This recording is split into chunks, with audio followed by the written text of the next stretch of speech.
good. Peer runners. Peer runners. Peer runners. Peer runners.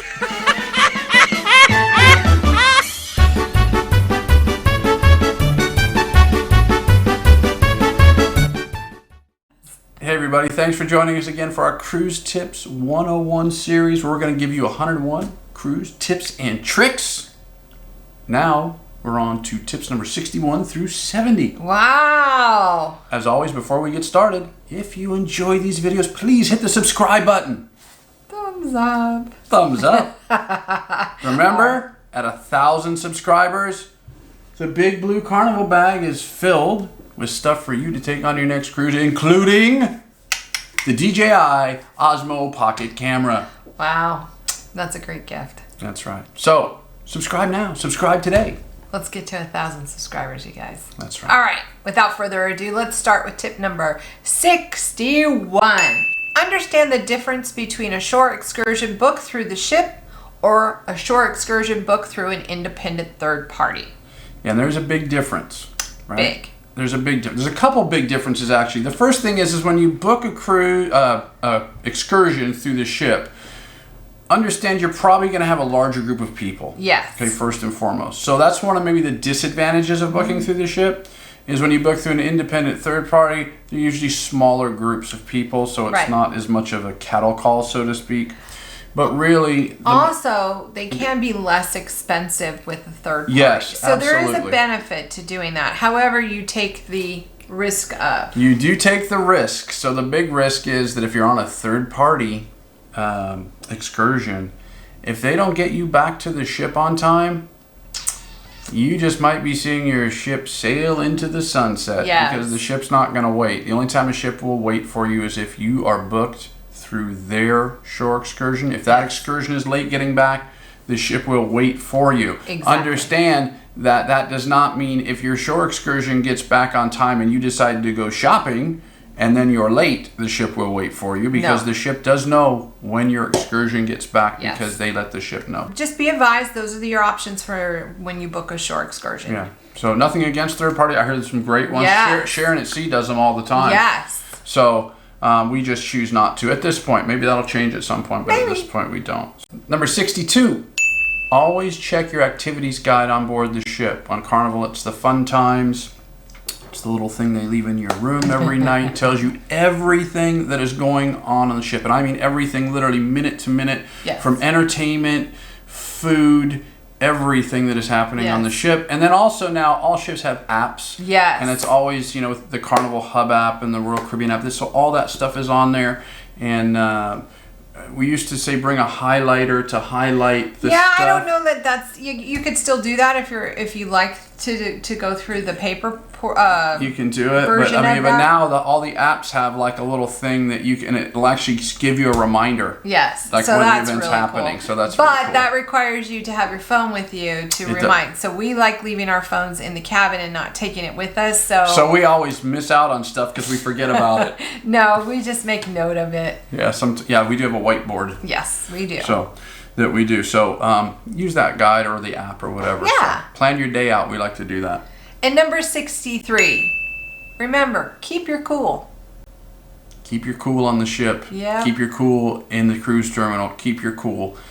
We've seen people lose their cool on the ship. Look, you're on vacation, right? You're going to have to wait in some lines, right? You're going to, you're surrounded by people. And everybody's trying to get to, whether it's food lines or dinner or whatever it is. I'm on vacation. Yeah, so just relax. Because the last thing you want to do is you don't want to get in an argument with another passenger. No. Right? And we've seen this happen. We've seen it happen. We had one incident on a Royal Caribbean ship where this lady just lost her mind. Well, that's okay. And you don't want to argue with the staff. No. Get into right, because ultimately, if you get into an argument or an altercation, they can boot you off the ship, and that would be terrible. So just remember, keep it cool. Keep it cool. Keep it cool. Next. Number 64. Yep, number 64. Make sure you only smoke if you're a smoker in designated smoking areas. Cruise ships are really, really cutting down, clamping down on this now with the whole smoking thing. You can only smoke in the designated areas, and where they're really, really, really clamping down is smoking on the balconies. Yes. You cannot smoke on the balconies, period. It is a good way just to get yourself kicked right off the ship. That includes vaping. With cigarettes, it's simply because, people put out the cigarettes not all the way. It can blow onto another balcony or piece of furniture and start a fire. That happened on a Princess ship. But Can't do it. Smoke in the designated areas only. If you need to. Number 65, use your do not disturb sign. Your cabin steward will come in your room to clean it. And if you happen to be in the shower, you may not hear him knock. So. Yeah, they don't give you a whole lot of time before they knock and come in either. Exactly. It's kind of like, door opens, you hear? So what we do is when we're in the room, we always, whether we're whatever we're doing, when we're fully clothed, even then, yes, we put the do not disturb sign on the door, so that way he knows not to come in, because they don't like knock and wait like 30 seconds. It's a knock and boom. Exactly. And especially if you're in your room and you've told him that you want your cabin tidied in the mornings and you're still in your room, they're on it. So they're going to be there in the morning. So make sure that sign's out there. Yeah, our guy on our last cruise was it Domingo? Yeah, Domingo. He was phenomenal. Number 66, make sure you set your watch and your telephone to ship time.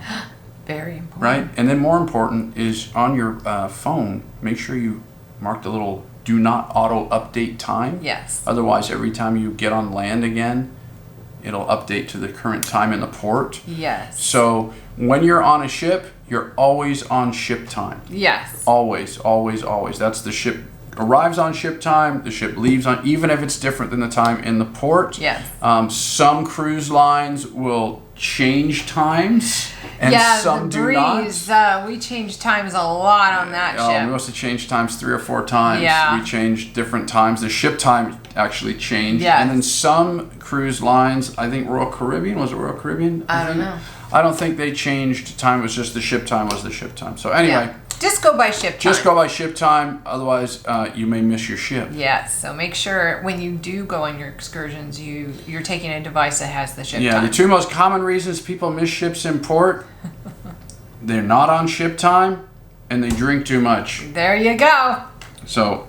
All right. Number 67, make sure you check your shipboard account for any overcharges or extra charges that you did not do or were not aware of. Yeah, so just take a quick peek at it. You can always do it on your television in your cabin. Look at your shipboard account to make sure you haven't been overcharged or charged for something that you didn't buy, because occasionally mistakes happen. So yeah, I check it.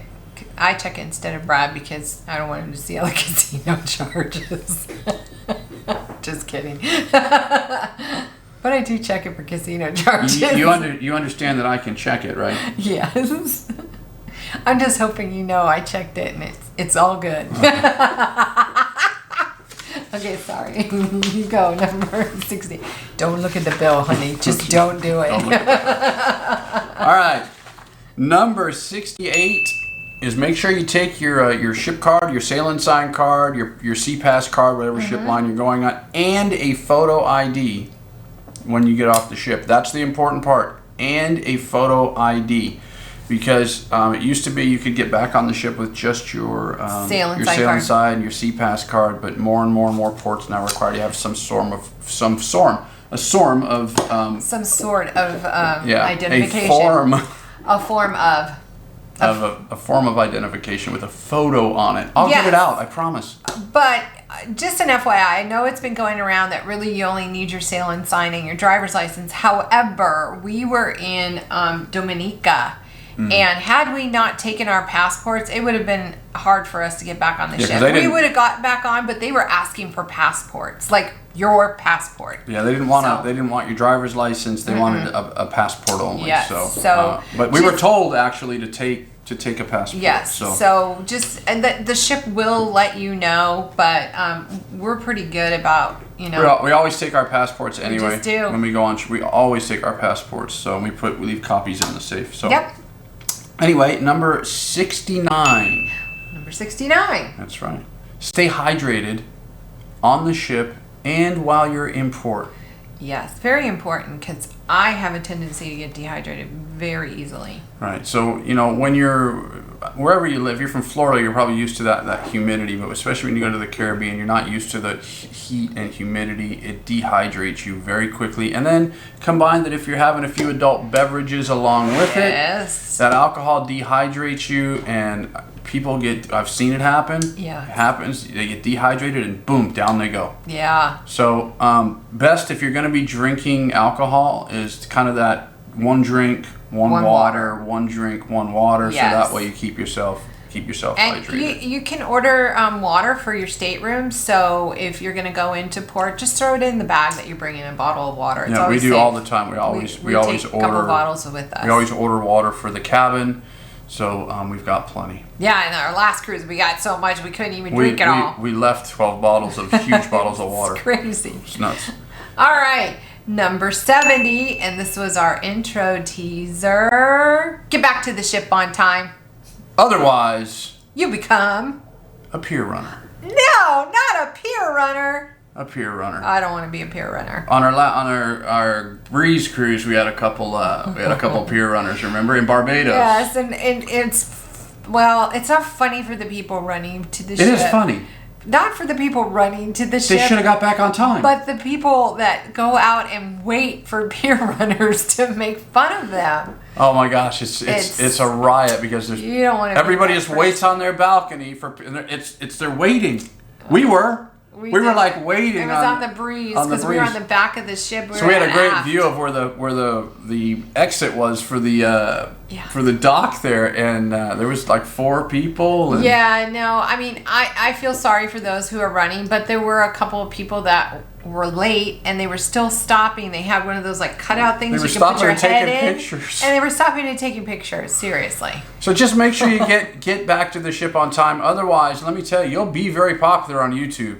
I guarantee you'll be very popular on YouTube. You can go on YouTube and watch literally 100 videos of pier runners on YouTube. So just get back to the ship because, as we said, the ship's not going to wait for you. If you're not there unless you're on a ship booked excursion, it will not wait for you no matter what. They'll wait a little while, but not very long. Not very long. And you always know when people are missing from the ship, by the way, is when you're listening, when you hear the announcements where they're calling out people's names, Mr. and Mrs. Smith in cabin, whatever number it is, you know that Mr. and Mrs. Smith are not on the ship. Oh, Mr. and Mrs. Smith, I'm sorry. Yeah, Mr. and Mrs. Smith, such a popular name. So anyway, I hope you enjoyed 61 through 70 tips. If you haven't already, please like, subscribe, give us a thumbs up, visit our Facebook, Instagram, and Twitter account. And join us on Teespring. Look at our Midlife Crazy shirt for women. That's V-neck. Right. V-neck women shirt, tank tops, all kinds of cool stuff. It's at Teespring.